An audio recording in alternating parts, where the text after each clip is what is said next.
Bien amigos, continuamos con el profesor Jorge Magaña Ochoa, mexicano, acá en la Facultad de Humanidades, en la unidad de posgrado. Estamos asistiendo al segundo encuentro latinoamericano de integración desde abajo, evento organizado por iniciativa de algunos profesores de acá de la Facultad de Humanidades y de la Escuela de Antropología de la Universidad de Zulia.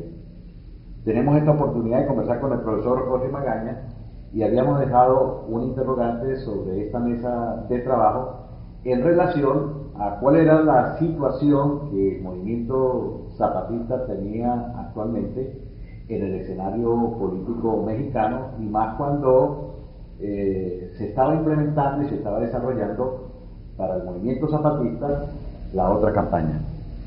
Bueno, la otra campaña no es nueva. Tomemos en cuenta que esta viene desde hace alrededor de 6 años, 5 años aproximadamente, y es un poco la idea de pensar o reflexionar antes de participar dentro de algún partido político o dentro de, mejor dicho, la búsqueda del cambio y la transformación política de México a través de un proceso electoral o electorero, que estaríamos hablando de dos cosas diferentes.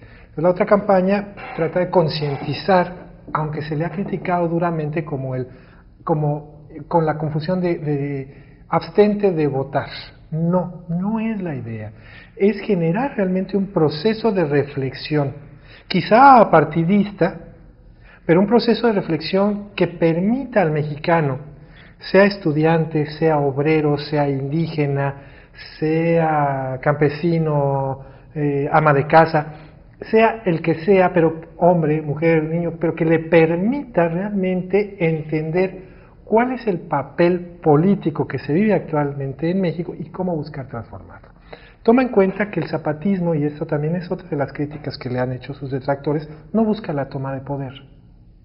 Busca la dignificación del ser humano en un principio, del indígena, a través de su respeto, a través de su autonomía, pero autonomía no entendida como emancipación, sino como libertad filosófica del individuo en un momento determinado, mi derecho a vivir, mi derecho a decidir qué es lo que quiero hacer con mi vida, mi derecho a mi dignidad como ser humano. Entonces, eso es muy criticable y poco entendible para muchos luchadores sociales que no ven otra opción que la toma de poder para poder hacer este tipo de cambios. Pero eso no es parte de la lógica del dominado. Pero ese es, y desde abajo, estamos hablando desde abajo, o sea, sí. ¿Qué voy a plantear entonces yo desde abajo realmente para poder captar los focos de atención que me permitan este cambio o esta transformación? Y creo que el zapatismo ha logrado mucho. Creo que ha logrado mucho. Si Gandhi logró la independencia de un país millonario en cuanto a, no en cuanto a riquezas nada más, sino en cuanto a gente, de una manera pacífica relativamente y entre comillas, ¿por qué no entender que también un proceso como esto se puede dar en América Latina? Por ser México, es por lo que vamos a pensar que como hay corrupción como histórica, como traición histórica, entonces por eso México no puede ser capaz de llevarle al mundo este tipo de planteamientos. Creo que no, creo que los zapatistas lo están demostrando y lo han logrado física y materialmente a través de la instalación de las juntas de buen gobierno, de las comunidades autónomas. Y por autonomía no vamos a entender reservaciones como en el caso de los Estados Unidos. Exactamente. ¿Por qué? Porque a final de cuentas están insertos, o estamos todos insertos dentro de un mercado mundial, dentro de un mercado capitalista. Sí, pero el tipo de negociaciones, el tipo de transacciones son distintas. Las reglas se ponen desde la comunidad autónoma. Hace rato veíamos en el seminario una situación que hablaba sobre el poder, una situación que hablaba sobre las clases dominantes y una situación que decía que el problema era de gobierno, que el problema era de mandato. ¿Quién manda y sobre quién manda? Uno de los factores interesantes que tiene el movimiento zapatista y que hoy por hoy lo están poniendo, no en tela de juicio, sino sobre la mesa, es el mandar obedeciendo. Y esta es la base misma de sus juntas de buen gobierno. ¿sí? Los dirigentes obedecen antes de transmitir sus intereses personales, están transmitiendo los intereses de la población. Utopía, quién sabe, dentro de 5 o 10 años que se pueda hacer una evaluación de este tipo de sistemas, si es que los zapatistas lo permiten, porque también nosotros qué derecho tenemos de ir y evaluarlos. Sí. Creo que esa no es la idea, pero podemos ver realmente su funcionalidad. Hoy por hoy el zapatismo está muy golpeado. Las políticas gubernamentales han sido favorecer los mismos planteamientos zapatistas, pero con la finalidad de quitarle fuerza al zapatismo y dejarlo como si fuera política gubernamental. Esto te lo digo porque tu servidor trabaja en materia, propiamente las investigaciones y los trabajos que yo realizo en México son en materia de salud. Y esto también fue uno de los elementos por los cuales surgió el movimiento zapatista. Estamos hablando de un estado de mi país que tiene medias de mortandad infantil más altas que los países pobres africanos, por enfermedades provenibles por vacunación. Pero ¿quiénes son los que se mueren? Los indígenas.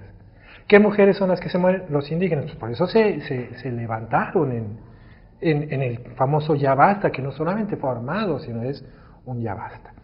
Y en ese sentido es que la lucha continúa, no es una lucha de cambio de mentalidades, es una lucha de cambio de estructuras que... Hablando de eso, es como una especie de analogía entre lo que es el movimiento zapatista que se instaló en Chiapas, donde hay mucha población indígena, y el EL de Colombia, el Ejército de Liberación Nacional de Colombia. ¿Por qué yo hago la analogía? Son dos ejércitos diferentes. El uno es marxista, el guevarista, el de ELN Colombia, pero el ELN de Colombia, sus jefes principales al comienzo de su nacimiento fueron sacerdotes católicos colombianos, donde estaba Manuel Pérez, el sacerdote español Manuel Pérez, donde estaba Camilo Torres Restrepo, y habían otros curas guerrilleros que vieron en la teología de la liberación el instrumento para transformar la sociedad y para realizar ese sueño, ¿no? de que el cielo no está arriba, sino que está en la tierra. El movimiento zapatista tiene una gran influencia de la Iglesia Católica Mexicana. Monseñor Tatic Samuel. ¿Cómo? Samuel Ruiz. Samuel Ruiz fue el fundador del movimiento zapatista prácticamente, ¿no? Revisando bien toda esa génesis del zapatismo en México. Yo no me atrevería a decir que es fundador. Don Samuel, Tatic Samuel. Tatic es una expresión indígena que significa papá, padre. Pero no padre en el sentido de sacerdocio, sino padre sino padre en el sentido de consanguinidad de mi papá. Entonces Tatic Samuel es catalogado a la altura de un Bartolomé de las Casas. ¿Por qué? Porque fue un defensor auténtico de la población indígena, además de que también fue obispo por cerca de 40 años, por más de 40 años de la diócesis de San Cristóbal de las Casas. Y aunque él no llega a San Cristóbal de las, porque él no es originario de Chiapas, él viene de Querétaro, y aunque él, o de Guanajuato, no recuerdo exactamente bien, no llega en un momento determinado con esta idea de apoyar a los pueblos indígenas o ser miembro de la teología de la liberación, él se va convirtiendo a eso. Y eso ideológicamente favorece, que no es que sea fundador. Él nunca desmintió en vida que fuera uno de los comandantes como tanto se le criticó, o tanto criticó, porque era la parte opuesta a la que decía, es que el obispo es el comandante del ejército zapatista, es que el obispo es el asesor. No, a mí me toca en varias ocasiones platicar con él, y él, desde la perspectiva eclesiástica y desde la perspectiva de la teología de la liberación, él se hace partícipe del movimiento como se pudo haber hecho partícipe de cualquier movimiento. Qué bueno que se hizo partícipe del movimiento zapatista, qué bueno, porque como ideólogo y defensor desde la perspectiva cristiana, él favorece la introducción de muchas organizaciones no gubernamentales al estado de Chiapas para favorecer el respeto y el apoyo a los derechos fundamentales de los pueblos indios o de los pueblos indígenas.